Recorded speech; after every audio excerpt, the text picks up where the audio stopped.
도내 코로나19 백신 1차 접종자가 100만 명을 넘어섰습니다. 오늘도 신규 확진자는 두 자릿수를 기록했습니다. 소득 하위 88%인 국민에게 지원금이 지급되고 있습니다. 그러나 정작 곤경에 처한 자영업자들은 대상에서 빠진 경우가 많아 불만이 쌓이고 있습니다. 동해시의 공립화장장에서 반려동물이 불법 화장된 것으로 알려지면서 파장이 커지고 있습니다. 허술한 시설관리 체계는 문제로 지적되고 있습니다. 미디어 환경 변화로 어려움을 겪는 지역방송을 살리기 위해 지자체가 나서 관련 조례를 제정해야 한다는 주장이 제기됐습니다. 안녕하십니까. 뉴스데스크 강원입니다. 강원도 내 코로나19 백신 1차 접종자가 100만 명을 넘어서며 접종률이 65%를 넘어섰습니다. 강원도에 따르면 백신 1차 접종을 받은 도민은 102만 2천여 명으로 접종률은 65.5%를 보이고 있습니다. 또 2차 접종까지 마친 접종 완료율은 약 67만 명으로 42.6%로 나타났습니다. 강원도는 추석 전까지 1차 접종률은 70%, 완료율은 45%를 목표로 하고 있습니다. 한편 도내에서는 오늘 오후 6시 기준 동해 6명, 강릉 3명 등 모두 29명의 신규 확진자가 나왔습니다. 코로나 상생 국민지원금 방문 신청 접수가 다음 주부터 시작됩니다. 은행과 행정복지센터에서 신청이 가능하며 은행에서는 신용 체크카드에 지원금을 충전하는 방식으로 행정복지센터에서는 25만 원이 충전된 선불카드로 지급됩니다. 혼잡을 방지하기 위해 은행은 17일까지, 행정복지센터는 29일까지 요일제가 적용됩니다. 국민 1인당 25만 원씩 지급하는 국민지원금, 소득 하위 88%인 국민 대다수가 이번 주 내내 지원금을 신청해 지급받고 있습니다. 그런데 정작 코로나19로 어려움을 겪고 있는 자영업자들이 국민지원금을 못 받는 경우가 많아 억울하다는 제보가 잇따르고 있습니다. 어찌된 일인지 김상훈 기자가 취재했습니다. 대학교 인근에 있어 술집과 식당이 밀집한 춘천 애막골 먹자골목입니다. 영업시간 제한으로 대낮부터 문을 연 호프집. 금요일이지만 손님은 한 명도 없습니다. 5년째 이 호프집을 운영하는 엄상임 씨는 최근 국민지원금 대상자 조회를 했다가 크게 당황했습니다. 건강보험료가 기준을 초과해 국민지원금을 받을 수 없게 됐기 때문입니다. 진짜 지하 저 밑에 떨어져 있는 상황인데 그 25만 원 받으려고 했는데 그게 해당 사항이 없다니까 이거는 진짜 너무 말이 안 돼요. 너무 억울해요. 건강보험료를 산출할 때 직장 가입자의 경우 월급 등 소득만 따지지만 지역 가입자로 분류된 자영업자는 소득과 주택, 자동차 등 재산도 함께 따집니다. 특히 지역 가입자는 코로나19가 발생하기 전인 2019년 소득을 기준으로 보험료가 매겨져 현재 소득과 큰 차이를 보입니다. 작년이 중요한 게 아니라 지금 현재가 중요하잖아요. 근데 지금 장사도 못하게 해놓고 그거 25만 원 주는 거 그것도 해당 사항 없고. 춘천의 한 초등학교 앞에서 마트를 운영하는 50대 가장도 마찬가지입니다. 온라인 수업이 길어지면서 학생 손님이 줄고 학용품도 판매가 안 돼 매출이 30% 넘게 떨어졌습니다. 그런데 역시 건강보험료가 높다는 이유로 국민지원금 지급 대상에서 제외돼 이의 신청을 했습니다. 소득 금액이 한 3,400만 원 정도 나오는 걸로 알고 있는데 재산이나 뭐 이런 거 기준에서 보험료 측정이 되다 보니까 불공정하고 불공평한 거 아니냐. 이처럼 불만이 쏟아지자 국민신문고에 접수된 이의 신청은 벌써 5만 건을 넘어섰습니다. 이에 대해 정부는 2020년에 종합소득 금액이 2019년보다 감소한 경우 적극 구제할 방침이라고 밝혔습니다. MBC 뉴스 김상훈입니다. 동해시 선별검사소에 코로나19 검사를 받으러 온 시민들이 몰려 거리 두기가 지켜지지 않았다는 민원이 제기됐습니다. 동해시 보건소에서는 오늘 오전 200여 명의 시민들이 검사를 받기 위해 대기했는데 거리 간격이 떨어지지 않았고 군데군데 모여 얘기를 하는 모습도 포착됐습니다. 동해시는 어제 관내 사업장과 운동시설 등에서 6명의 코로나19 확진자가 발생해 접촉자들이 검사소에 몰렸다며 방역 거리두기 현장 지도에 신경을 쓰겠다고 밝혔습니다. 미디어 환경 변화와 경영난 등으로 어려움을 겪고 있는 지역 방송을 살리기 위해 관련 조례 제정이 필요하다는 의견이 강원도의회에서 나왔습니다. 박인균 강원도 의원은 오늘 도의회에서 열린 임시회 5분 발언을 통해 미디어 매체의 다변화와 비효율적인 수익 구조 등으로 지역 방송의 재정난이 악화되면서 지역의 재난 정보와 현안 뉴스 제작 등의 어려움이 커지고 있다며 좋은 지역 방송 프로그램 제작 지원 조례 발의가 필요하다고 밝혔습니다.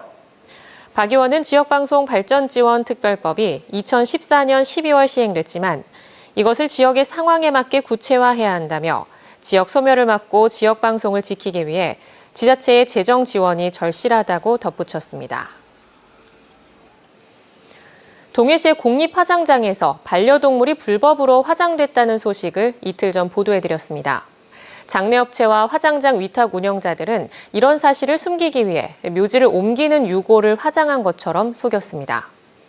아무렇게나 서류를 갖춰놓고 무엇을 태워도 전혀 알 수 없는 관리 체계가 허점으로 지적되고 있습니다. 김영호 기자가 보도합니다. 동해시의 공립화장장에서 화장을 하려면 전산 시스템으로 예약을 해야 합니다. 실제로 화장장에서 반려동물이 화장된 날 오후에는 동해시의 전산상에 아무런 기록이 없습니다. 그런데 화장장 근무자들은 묘지 이장에서 나온 유골을 화장했다며 뒤늦게 허위 서류를 갖췄습니다. 확인해보니 이 서류는 나흘 뒤에 화장이 예약된 유골에 관련 서류였는데 정작 이 예약을 한 당사자는 당초 예약한 날짜에 실제로 조부모의 유골이 화장되는 것을 직접 봤다고 말했습니다. 5일날 화장을 해서 동안장에다가 모셨어요. 화장장에 갔다 왔다뇨. 화장장 위탁 운영자들이 반려동물이 아닌 실제 유골을 화장했다며 동해시에 제출한 서류는 거짓인 셈입니다.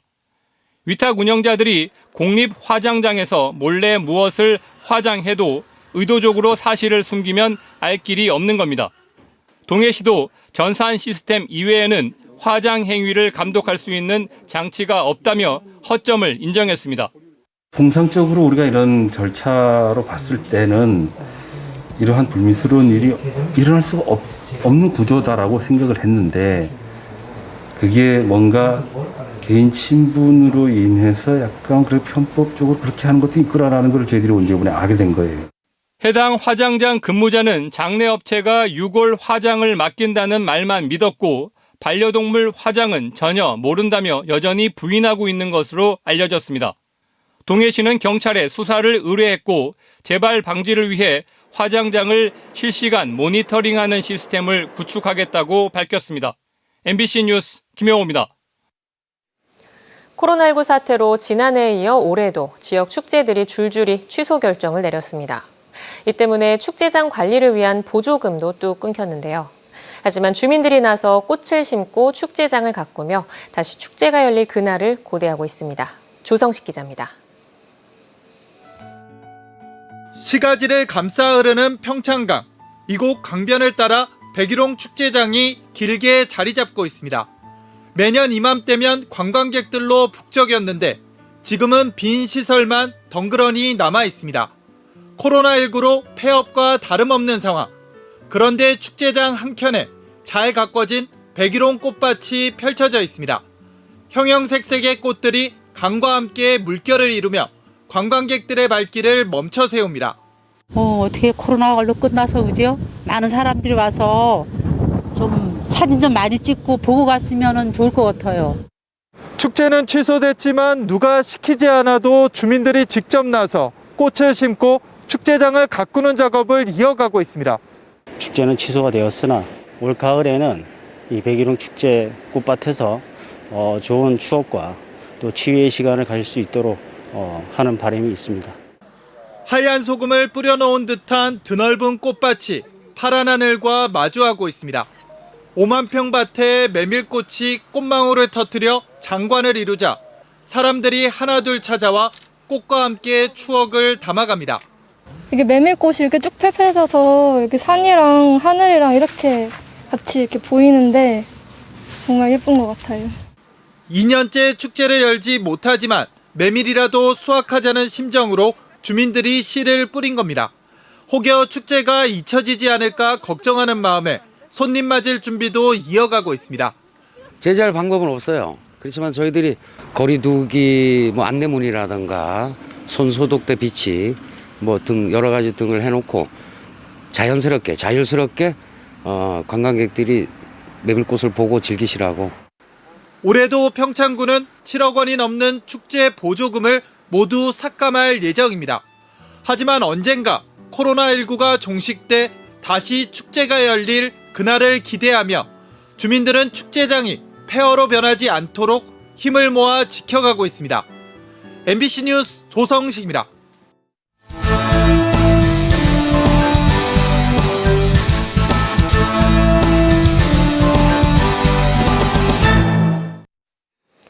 광물자원공사와 광해관리공단을 통합한 한국광해광업공단이 6개월간의 준비 과정을 마치고 오늘 정식 출범했습니다. 통합광해광업공단은 4개 본부와 기술관리원, 해외사업관리단, 29개 처실로 구성됐고 사장과 상임감사, 본부장 3명 등 5명이 임원으로 활동합니다.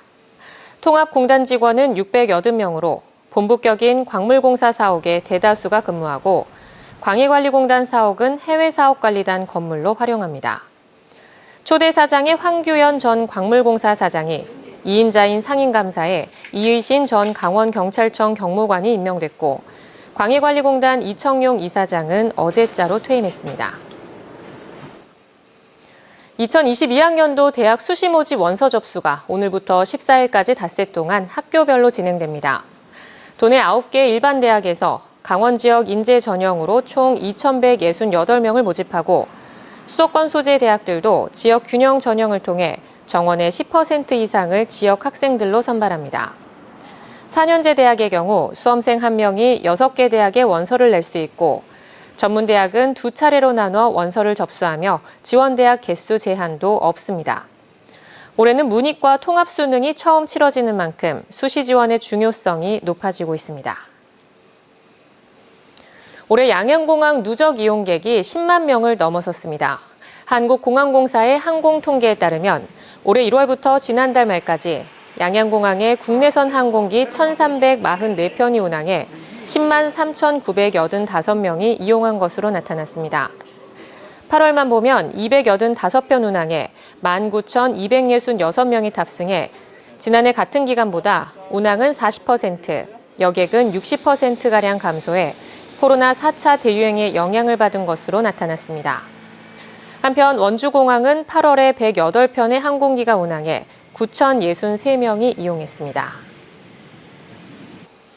도쿄 패럴림픽에서 선전하고 돌아온 강릉시청 장애인 사격부의 금이 환영을 축하하는 행사가 열렸습니다. 강릉시청 소속 심영집 선수는 지난 3일 화약소총 50m 3자세에서 동메달을 획득했습니다. 강주영 감독이 금메달을 따냈던 런던 패럴림픽 이후 9년 만에 값진 메달입니다. 또 이유정 선수도 사격 종목에 참가해 선전했습니다. 양양군이 농특산물 가공식품에 대한 수출 지원에 나섰습니다. 양양군은 올해 3천만 원의 예산을 들여 미국 시장에서 판촉 홍보 행사를 벌여 산채류와 청국장, 말린 표고버섯과 잡곡류 등 5개 업체, 56개 농특산물 가공식품에 대해 1억 1,400만 원의 수출 계약을 체결했습니다. 양양군은 지난해부터 지역의 수출 유망업체 육성 지원 사업을 벌이고 있습니다. 강릉 남대천 수변도로 단절 구간인 내곡교 하부 240m 도로 개선 공사가 완료됐습니다. 홍제동 노인종합복지관에서 강릉의료연합 남대천 수변도로까지 양방향 차량 통행이 가능해졌고 보행로도 만들어졌습니다. 강릉시는 출퇴근 시간 교통 분산과 시민들의 산책로 활용에 효과가 클 것으로 기대하고 있습니다. 가정집에 침입해 부녀자를 상대로 강도 행각을 벌이고 남의 차량에 있던 물품 등을 훔친 20대 남자에게 중형이 선고됐습니다. 춘천지방법원 강릉지원 제2형사부는 지난 5월 강릉의 한 주택에 들어가 혼자 있던 60대 여자에게 금품을 요구하며 흉기를 휘둘러 다치게 하고 남의 차량 안에 있던 현금 등을 훔친 혐의로 기소된 22살 A씨에게 징역 10년을 선고했습니다.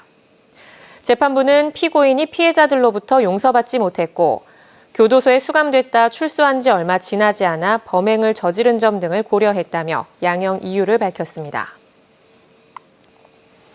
삼척시가 저소득 가구의 목돈 마련을 돕는 자산 형성 프로그램 가입자를 모집합니다. 삼척시는 중위소득 50% 이하 기초수급자 등 차상위 계층 근로자가 매달 10만 원을 3년 동안 저축하면 저축액을 포함해 720만 원을 돌려주는 희망키움 통장 가입 지원자 17명을 모집합니다.